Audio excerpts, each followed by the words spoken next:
All right, here we go.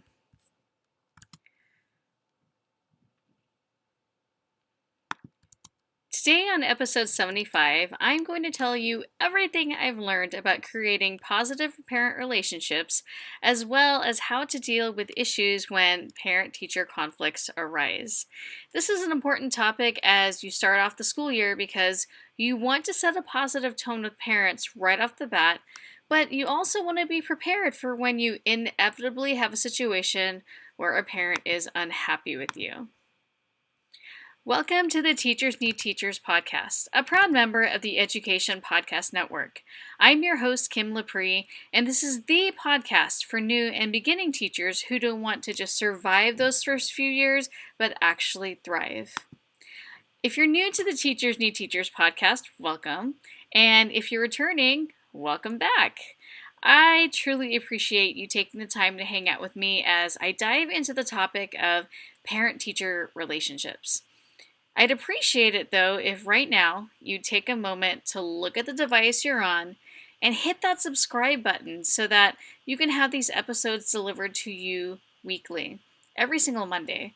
This will be the most effort that you're going to have to make in terms of listening to this podcast because your device will then automatically download the newest episode and it'll be good for you to go to listen on your commute, at the gym, while you're cooking dinner, or just relaxing. Many of you know that I'm both a parent and a teacher. So like many of you, I've experienced this push and pull. On the one hand, there are times when I've unfortunately been that parent. And of course, I've also been that teacher. Why? Because I didn't know any better. Because I wanted to protect my darling child.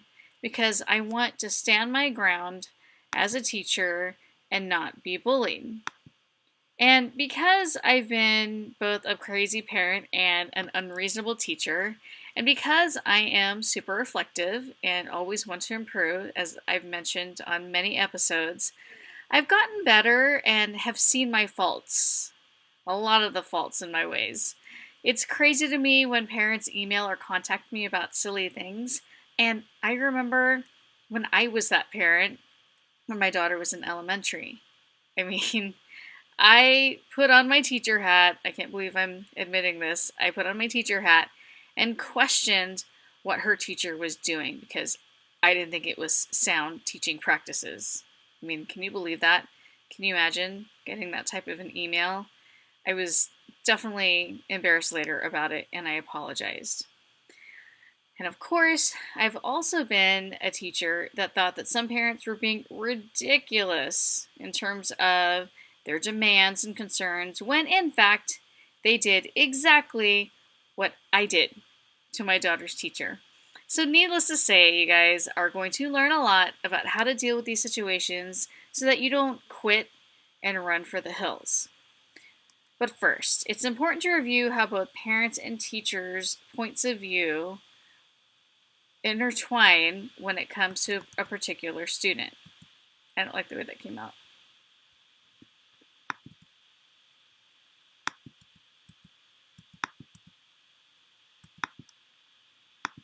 But first, it's important to review parents' point of view and teachers' point of view when it comes to a particular student. So for parents, I'm sure you already know this, especially if you are a parent, they just want their kid to be happy and, no, I don't like that. And I don't like the S's that are coming out.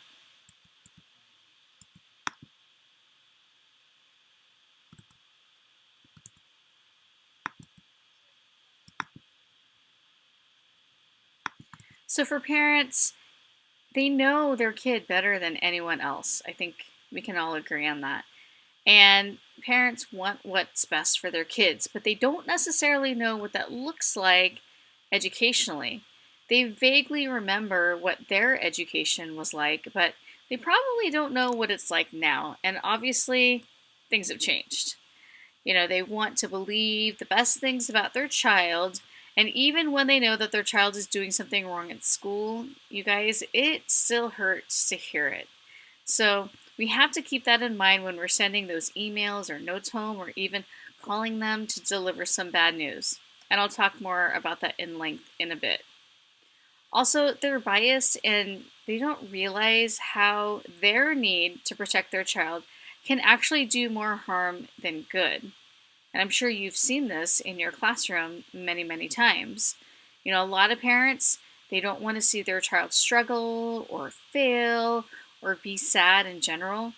So they'll become lawnmower parents. Have you guys heard of this? This is where they'll remove any obstacles that could get in the way of their child's happiness and success. And of course, this happens quite a bit. Very few parents enjoy seeing their child be sad or anxious or upset, but they forget that the productive struggle is actually good for the child and necessary for their growth. We know this. We know that their child needs to fail or, not do so great the first time around, and then they have to reflect and they have to revise and do it again and get better. They get stronger that way. Now, am I making generalizations about parents? Absolutely. But these are just based on what I've seen in the many emails that I've received from parents when their child has an A minus instead of an A. So this is just based on my experience as a teacher. Now, for us teachers, we consider ourselves to obviously be subject area experts in the field, and we want to be treated as such. And it can be really frustrating when parents second guess our judgment since, we know what's best for our students at that particular grade. And unfortunately, because of the tenacity of some parents, there's a lot of teachers that are afraid of dealing with parents and they will avoid it at all costs. In fact, I've known a teacher who, if there was some kind of parent-teacher conference where all the teachers had to be there, this teacher would take a day off so that they didn't have to go to that meeting and be confronted by the parent. Pretty crazy. So this means that they won't communicate when a student is doing something wrong and will just immediately send that student to the counselor or principal to deal with because they don't want to talk to the parents. They're either intimidated by parents, don't want to be hassled, don't know how to handle those parents, or some kind of combination of all of those. Now, I'm telling you right now, don't be that teacher. Ironically, these are the same teachers that also appear to have a lot of quote-unquote problem students. It's a strange phenomenon that I've witnessed over and over again, so don't be the avoiding teacher. On the other end of the spectrum, there are also teachers that become combative with other parents. They have to be right and are completely unwilling to see the situation from the parent's point of view, even if they are parents themselves as well. They typically have many meetings with the parents and their administrator, and may even have a reputation for being a difficult teacher in those parent circles, because you guys know that parents talk. So as you can see, nobody alone can really be blamed for parent-teacher struggles. It works both ways. Both sides are operating with different priorities and stereotypes about the other. So how can we be proactive so that we can prevent conflict, and how can we deal with these problems when they arise? So first, we want to set the intention for positive communication. So when you're starting out the year, establish a habit of reaching out to the parents because communication is key. I'm going to say that again. Communication is key. If you communicate early and often, then parents feel like they know what's going on with their student and they're going to be more at ease. It could be something as simple as reminders before an assignment is due, a monthly update on what you're working on in class, a calendar with school events, and maybe some important deadlines in your class. They should regularly keep in touch with parents. You want to regularly keep in touch with parents so that the parents aren't in the dark. You're less likely to have issues if those parents feel informed and are a part of their child's education. Also, don't be afraid to ask parents to let you know about anything major that's happening in their student's life. Parents may be going through a divorce. Maybe they have a newborn in the house, a family member is terminal or has passed away, or the student has high anxiety or depression. And don't just ask at the beginning of the year since situations change all the time. This can give you insight on why a student is acting a particular way, and you're going to be better equipped to help them or refer them to someone who can. And from time to time, explain how things work in your school. You'd be surprised how little information a school provides about things like what to do if a parent needs to take the child out of school early for an appointment, how to report an absence, how to contact a teacher, or how to add money to the child's food account.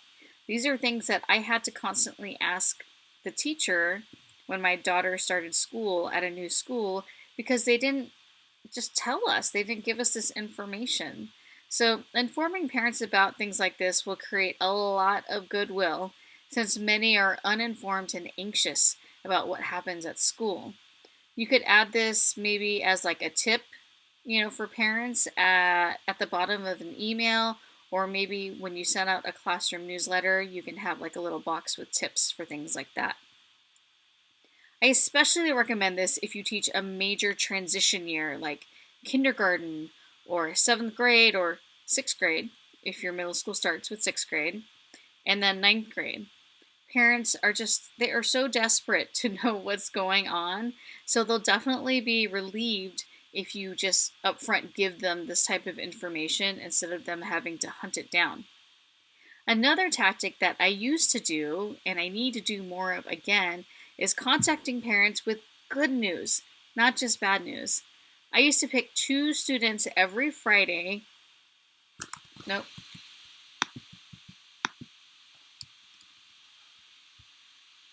I used to pick 10 students every Friday and send just a short message home saying something positive about that student's progress for that week. That meant that by the end of the year, each student had received 2 positive messages from me. And for whatever reason, I've fallen out of habit of doing this, but I definitely plan to pick it up again. I do this even and especially for problem students because it's nice for the parent and that student to hear something positive from a teacher. Because chances are, if you're having issues with that student, other teachers are also having issues as well. So I think after a while they kind of get tired or maybe even numb to all of the negative messages. Speaking of negative messages, when you need to contact a parent with bad news, there's definitely a right and wrong way to do this. So first, you as the teacher need to be a strong communicator. You don't want to be afraid. Why? You don't want you don't know. You don't want to avoid parents or be afraid.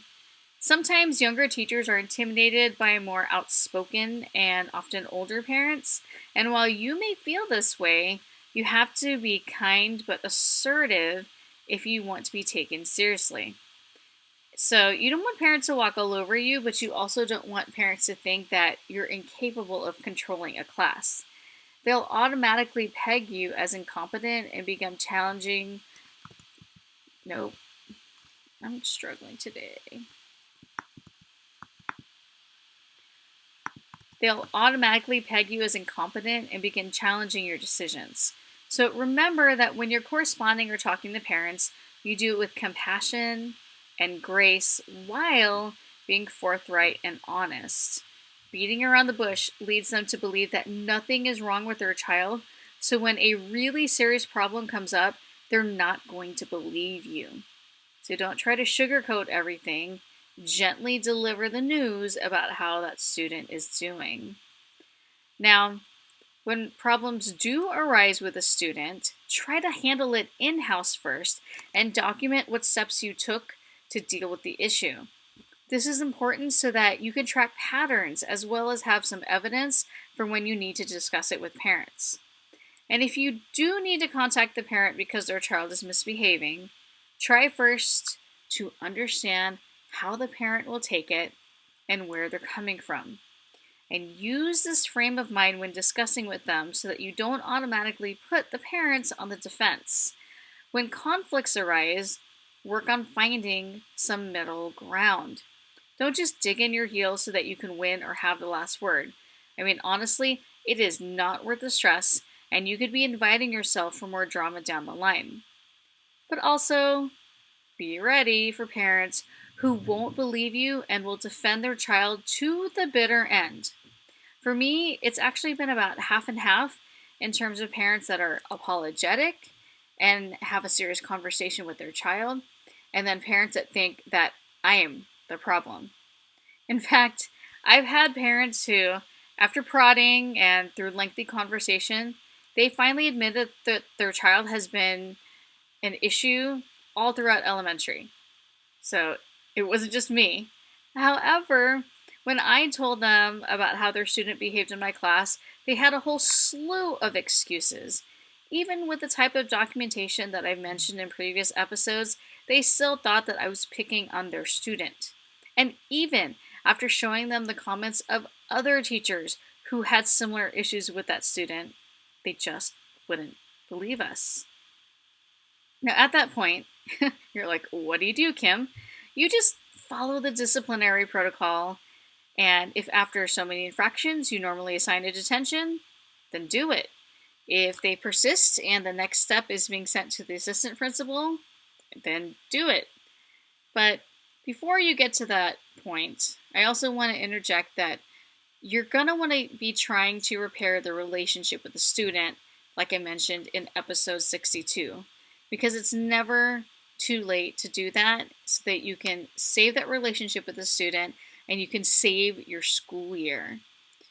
Doing that instead of just writing them off will also help repair the relationship with the parent, which is important if you want to get them back on board to support you and their child's success. And it's important to also keep in mind that when these types of situations do arise, it is not okay for parents to be abusive towards you. But you need to realize that the tone and intention that you come with make a world of a difference. These don't come across very well via email, unless you're good at being diplomatic online. And if we call after having a tough day, we may be unintentionally short and snippy. So stay calm and realize that escalating or getting dragged into an argument won't help the situation. Come in with the intention of working out a solution and not just telling on the student. That doesn't mean that you should let the parent walk all over you either. In episode 29, you might recall that I explained how I handled an angry parent email and the drama surrounding it, and I also give advice on how to still save face and not create a worse situation. So I'll put that in the show notes, but I definitely recommend that you check out episode 29 when it comes to receiving angry parent emails. Now, if the parent wants to get into an argument, don't take the bait. Be very matter of fact. And if they become belligerent, just tell them, if you're on the phone, that you're going to hang up now. And if it's via email, just don't respond and let your administrator know. At this point, you're going to need their help because some parents can make your life hell if this isn't resolved properly. And I'm crossing my fingers and hoping that you have an administrator that will back you up. So, one thing that's affecting all of this are preconceived notions. So here's how we're going to get past these. First of all, often both parents and teachers make assumptions about each other, like I mentioned in the beginning, which can be cleared up with purposeful communication. Parents assume that this one teacher is being incompetent and difficult, and that teacher is assuming that those parents are unreasonable and overbearing. So how do we get past this and find common ground?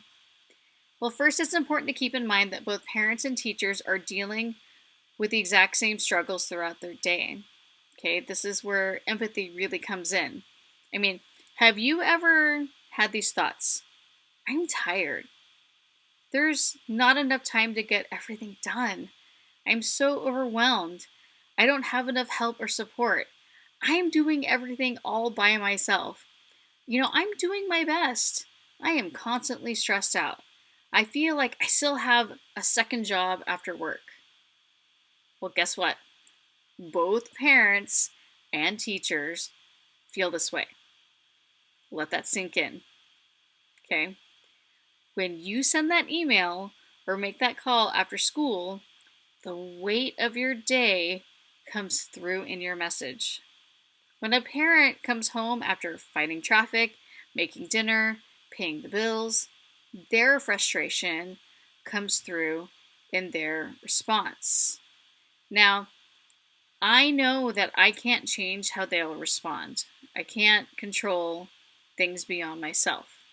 But I can do my best to finesse my message so that parents are more open and reasonable to what I have to say. So we want to start out with tone and delivery.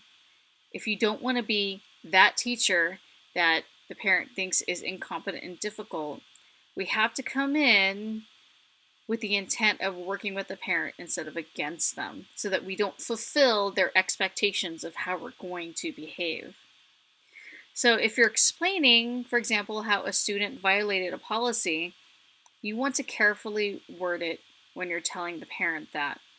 You may have a strict late policy for assignments, fine, but you want to word and present it in such a way that it seems fair and consistent and that doesn't make parents call foul. While students do need to learn responsibility, it's still important for us to come across and actually be human. Sometimes I've had parents who actually created the problem or situation where their student couldn't do the assignment on time. So it really does nobody any good if your policy makes the parent feel guilty and the student resentful of that parent. So, how can you word it so that's like, hey, you know what? This is my policy. If it's a day late, I take off half of the points. So if you find out that there was a truly legitimate situation that the student didn't cause, are you still going to penalize that student? Or maybe you can say something like, okay, I understand that you didn't get a chance to pay the bill for the Wi-Fi. And even though the student could have done it in school, they were expecting that they were going to be able to finish at home. So they have until 8 a.m. tomorrow morning to fix this problem. If they don't have Wi-Fi, then they need to come before school and turn it in. Do you see how I did that? So yes, I'm stating my policy. I'm also understanding and I'm compromising. And I'm not going to do this all the time.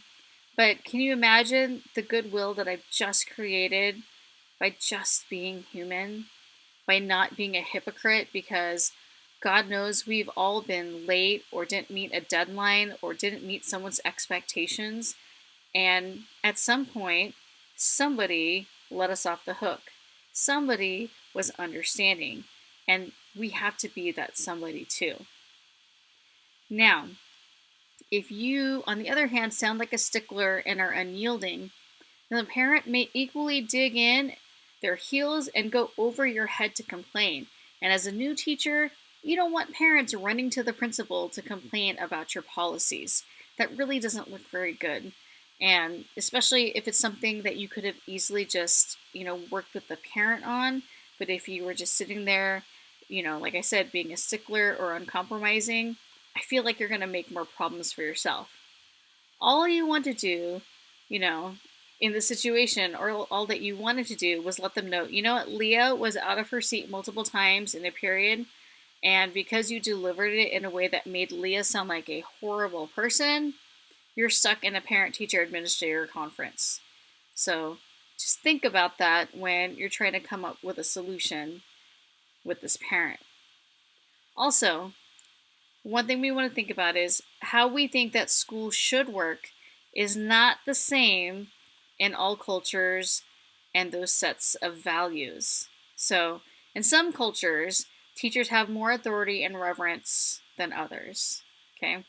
While you may have an idea of how parents and students should treat education at home here in America, you ultimately can't control the preconceived notions that parents of different cultures have about education. So it's our job to be culturally sensitive, to listen and learn about the norms of that culture, and work together to find some middle ground. Your policies may be truly foreign to them, so when you explain them, definitely don't do it in a condescending way and act as if they're stupid for not getting it. So I know that this was a lot to kind of take in, but I think it's important that setting the right tone in the beginning of the year, setting a habit of communication, and knowing how to diplomatically handle conflicts with parents is really, really important. I know as a new teacher that you have a lot of things on your plate to think about, but if you can create this habit of positive communication and compromising with parents and finding a way to work with parents and compromise with them, you're going to have such an easier time because you're going to have their support. Nothing makes your life easier than having parents on your side, especially when you're trying to help a student learn how to behave. You're trying to pull a student out from having an F or a D, or you're trying to have a student show up to school regularly. You want these parents on your side, and being proactive with positive communication and by not being that teacher when problems arise is going to go very, very far for you. It's going to really, really help you out in your career. So I truly hope that you haven't had these issues yet, but if you do, and you try one of these techniques, or if you listen to this and you implement everything, I'd love to hear from you. Or if you've had problems when dealing with parents and you've got a story, I still would love to hear from you. So you can email me at kim@teachersneedteachers.com. And, if you have a situation now that you need help on, I will definitely reply to you and give you my advice. And I really appreciate you coming out here every single week. Remember that if you're a new subscriber to hit that subscribe button. And if you get a lot out of this episode and out of my podcast, please, please, please share this podcast on Twitter, on Instagram, Facebook, on all the social media platforms, and let other new teachers know about this so that they too can benefit from it. Thanks for being here today, you guys, and I hope you have a fabulous week.